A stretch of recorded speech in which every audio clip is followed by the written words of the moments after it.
This article describes the relations between the Seventh-day Adventist Church and other Christian denominations and movements, and other religions. Adventists resist the movement to full ecumenical integration with other churches, believing that such a transition would result in a renouncing of its foundational beliefs and endanger its distinctive message. According to one church document, the ecumenical movement as an agency of cooperation has acceptable aspects. As an agency for organic unity of churches, it is much more suspect. History: Adventists have often been skeptical of other faiths. The Millerite movement, which gave birth to Seventh-day Adventism, experienced rejection and hostility from the majority of North American Christian churches of the time. Early Adventists experienced similar hostility because of their unique views about the Sabbath. They consequently came to see themselves as an obedient remnant which was encountering the wrath of the dragon, as prophesied in Revelation chapter 12 verse 17. Subsequent developments in Adventist eschatology saw the Sunday-keeping churches identified with Babylon the Great. A central aspect of the Adventist mission was to call people out of Babylon and into the remnant church, as signified by the second of the three angels' messages. The Review and Herald, October 12, 1876, contains an amazing article on cordiality between the Adventist pioneers and the Seventh-day Baptists. James White pointed out that the two bodies agreed on the two great tests of the Christian life, i.e., the divine law and redemption from its transgression through the Son. The main difference between them, White observed, was the question of immortality. Even though differences existed between the two groups, White recommended that there be no controversy between the two bodies. Quote, he continued, "We further recommend that Seventh-day Adventists in their aggressive work avoid laboring to build up Seventh-day Adventist churches where Seventh-day Baptist churches are already established." He said it is much better to seek union with Seventh-day Baptists on the points they agree than to sacrifice that union by urging on them peculiar Adventist sentiments. While the Adventist Church matured and institutionalized in the 20th century, opposition from other churches also declined. By the 1950s, Adventists and American conservative Christians were ready to begin a dialogue. A series of discussions between Adventist and conservative leaders led to greater understanding and acceptance on both sides. Even after these milestone events, however, Adventists continued to resist full ecumenical cooperation with other churches, believing that such cooperation would endanger its distinctive message. Bert Beach was the main Adventist involved with interreligious dialogue. On January 22, 2007, church leaders voted to rename the Council on Interchurch Interfaith Relations to the Council on Interchurch Interreligion Affairs. This involved more than a change of name, representing a desire for increased dialogue with other religions. Religious liberty. Seventh-day Adventists believe that freedom of religion is a basic human right. The Adventist Church has been active for over 100 years advocating for freedom of religion for all people, regardless of faith. In 1893, its leaders founded the International Religious Liberty Association, which is universal and non-sectarian. The Seventh-day Adventist Church State Council serves to protect religious groups from legislation that may affect the religious practices. The Church publishes the magazine Liberty. Theological conferences. The Church has two professional organizations for Adventist theologians who are affiliated with the denomination. The Adventist Society for Religious Studies was formed to foster community among Adventist theologians who attend the Society of Biblical Literature and the American Academy of Religion. In 2006, ASRS voted to continue the meetings in the future in conjunction with SBL. During the 1980s, the Adventist Theological Society was formed by Jack Blanco to provide a forum for more conservative theologians to meet, and is held in conjunction with the Evangelical Theological Society. Adventists and ecumenism. The Adventist Church generally opposes the ecumenical movement, although it supports some of the goals of ecumenism. The General Conference has released an official statement concerning the Adventist position with respect to the ecumenical movement, which contains the following paragraph: should Adventists cooperate ecumenically? Adventists should cooperate insofar as the authentic gospel is proclaimed and crying human needs are being met. The Seventh-day Adventist Church wants no entangling memberships and refuses any compromising relationships that might tend to water down her distinct witness. However, Adventists wish to be conscientious cooperators. The ecumenical movement as an agency of cooperation has acceptable aspects. As an agency for organic unity of churches, it is much more suspect. Quote, "The New Testament presents a qualified church unity in truth, characterized by holiness, joy, faithfulness, and obedience. Ecumen enthusiasts seem to take for granted the eventual organic unity and communion of the great majority of the churches. They emphasize the scandal of division, as if this were really the unpardonable sin. Heresy and apostasy are largely ignored. However, the New Testament shows the threat of anti-Christian penetration within the temple of God. The eschatological picture of God's church prior to the second coming is not one of a megachurch gathering all humankind together, but of a remnant of Christendom, those keeping the commandments of God and having the faith of Jesus." Adventists see the Bible as the infallible revelation of God's will, the authoritative revealer of doctrinal truth, and the trustworthy record of the mighty acts of God in salvation history. Adventists see the Bible as a unity. For many WCC leaders, the Bible is not normative and authoritative in itself. The emphasis is on biblical diversity, including at times demythologization of the Gospels. For a large number of ecumenists, as is the case for liberal Christianity in general, inspiration lies not in the biblical text but in the experience of the reader. Propositional revelation is out, experience is in. While not being a member church of the World Council of Churches, the Adventist Church has participated in its assemblies in an observer capacity. 3 Adventist leaders attended the Global Christian Forum of 250 Christian leaders from more than 70 nations, held in Limuru, Kenya in 2007. Interfaith dialogue. Relations with Roman Catholicism. The official beliefs of the Church do not mention the papacy or Roman Catholicism. An official statement, How Seventh-day Adventists View Roman Catholicism, was released in 1997. Adventists are concerned about the institution of the papacy and the Roman Catholic Church, yet recognize many sincere individual Catholics. Woodrow Wilson wrote, "We must forthrightly affirm that many positive things have taken place in Roman Catholicism. According to him, the papacy is a mixed bag morally and ethically. All human organizations are sadly sinful."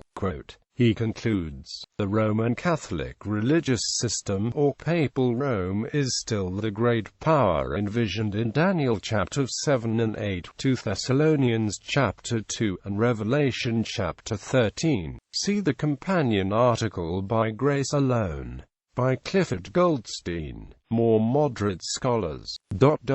Progressive Adventists typically reject these traditional identifications.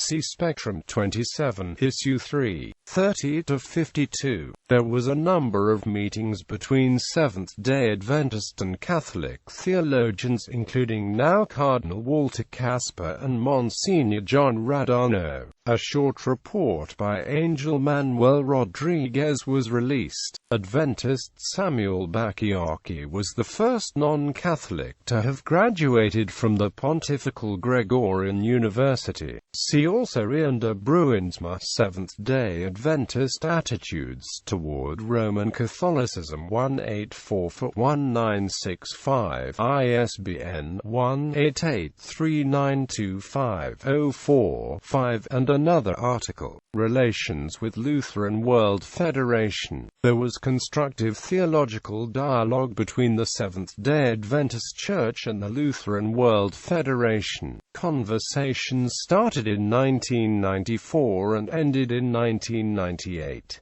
The main issues discussed and described by the final report published in 2000 included justification by faith, scripture and authority in the Church and eschatology. Final report concluded that Lutherans in the national and regional church contexts should recognize the Seventh-day Adventist Church no longer as a sect but as a free church and a Christian world communion.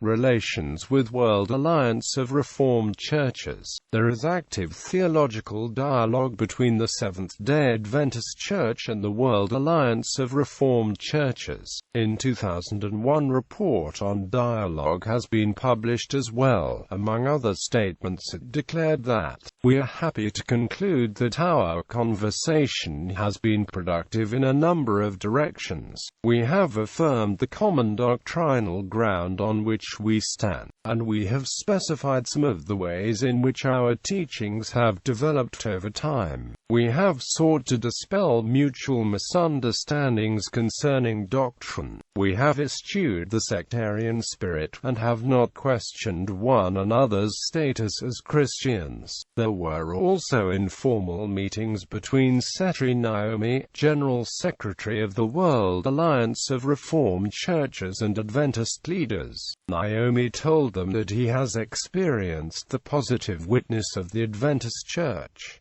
Relations with World Evangelical Alliance. The first meeting with the World Evangelical Alliance was in 2006. Although we come from different religious traditions, there was much that we shared in common and was useful to both parties, said Angel Rodriguez. The meetings were designed to gain a clearer understanding of the theological positions of each body, clarify matters of misunderstanding, discuss, frankly, areas of agreement and disagreement on a biblical basis, and explore possible areas of cooperation. The group also enjoyed a visit to several sites in Prague related to Protestant reformer Jan Hus. Representatives from the WEA and the Adventist Church met at Andreas University from August 5 to 10, 2007. While the Adventist participants agreed with the WEA statement of faith and the discussions were described as warm and cordial, there was disagreement over certain distinctive Adventist beliefs. The joint statement was released in September. Clark Pinnock believes Adventists are evangelical. Relations with French Protestant Federation. Seventh-day Adventist Church is a member of French Protestant Federation, now representing over 900,000 French Protestants and consisting of 17 churches. Now we can enjoy the same rights as traditional Protestant churches, and we are considered theologically equal with other religious movements in our country, said Jean-Paul Barquin, Secretary of the Seventh-day Adventist Church in France. Relations with Presbyterian Church. There was a meeting between delegates from Seventh-day Adventist Church and Presbyterian Church at the Presbyterian Church's national headquarters in Louisville, Kentucky, August 22 to 24, to affirm common beliefs and dispel stereotypes. The Adventist Church has a responsibility to clear up misconceptions other Christian denominations might have of us, and meetings such as this one give us an opportunity to do so, said Angel Manuel Rodriguez, director of the Biblical Research Institute. Relations with Salvation Army. There is active dialogue and friendly relation between Salvation Army and Seventh-day Adventist Church. Theologians from both denominations met several times. It was most important to see the very similar approaches to the gospel message, that we have very compatible lifestyles and Christ-centeredness in the Salvation Army and the Seventh-day Adventist Church. Dr. Beach told Ann, Adventists have always had considerable respect for the work of Salvationists, and I hope that in the future we would increase our knowledge of each other and our cooperation in meeting many of humanity's crying spiritual and material needs. Relations with Serbian Orthodox Church. In 2003 there was meeting in Belgrade between Jan Paulson, Patriarch Pavla, and Stanislav Hoserva, Roman Catholic Archbishop of Belgrade. Mutual respect must continue between the Adventist Church and the Orthodox Church in Serbia in order to protect religious liberty, Paulson said. The conversation between the two leaders was informal, amicable and cordial, and covered brief exchanges on world affairs and also the Adventist position on health. Paulson also visited Stanislav Hoserva, Roman Catholic Archbishop of Belgrade. The prelate's numerous questions about the faith and theology of the Seventh-day Adventist Church gave Paulson an in-depth opportunity to explain the Church's understanding of Bible teachings. Relations with World Council of Churches. While not being a member church of the World Council of Churches, the Adventist Church has participated in its assemblies in an observer capacity. World Council of Churches see Seventh-day Adventist Church as a denomination of conservative evangelical Christians. Willow Creek Association is an international evangelical Christian association that runs workshops, conferences, and one large annual conference.